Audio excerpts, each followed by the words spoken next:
ሰላም ጤና ይስጥልን ውድ የቻናላችን ቤተሰቦች ይህ ዛሬ አዲስ ቲዩብ ነው። አዳዲስና ወቅታዊ ዜናዎችን የምናቀርብበት ሰዓት ላይ ነን። ከዜናዎቹ ጋር ሳሮን ሙሴ ነኝ። አብራችሁን ቆዩ።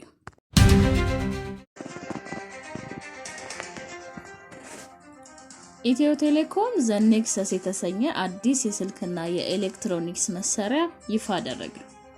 ኢትዮ ቴሌኮም ዘኔክሰስ የተሰኘ የስልክ ቀፎና አዳዲስ የኤሌክትሮኒክስ ምርቶች መለያን ይፋ አድርጓል።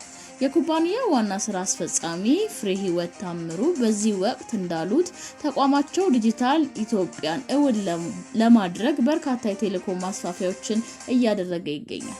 ኢትዮ ቴሌኮም ቀደም ሲል እንደ 4G እና 5G ቴሌብር፣ ቴሌገበያና ሌሎች የዲጂታል አማራጮችን ይፋ ማድረጉን አስታውሰው በዚህም በዲጂታል ኢኮኖሚው ዘርፍ ከፍተኛ አስተዋጽኦ ማበርከታቸውን ገልጸዋል።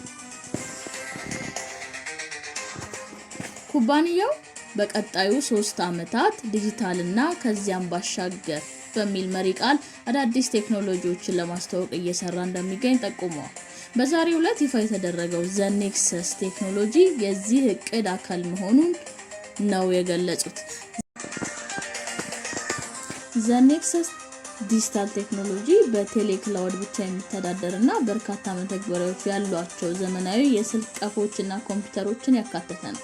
አዳዲሶቹ የኔክሰስ ምርቶች አራተኛው ትውልድ ኔትወርክ የተገጠመላቸውና በተመጣጣኝ ገንዘብ ለተገልጋዮች የሚቀርቡ ሲሆን ለዲጂታል ትራንስፎርሜሽን እቅዱ በር ከፋች መሆናቸውን ተናግረዋል።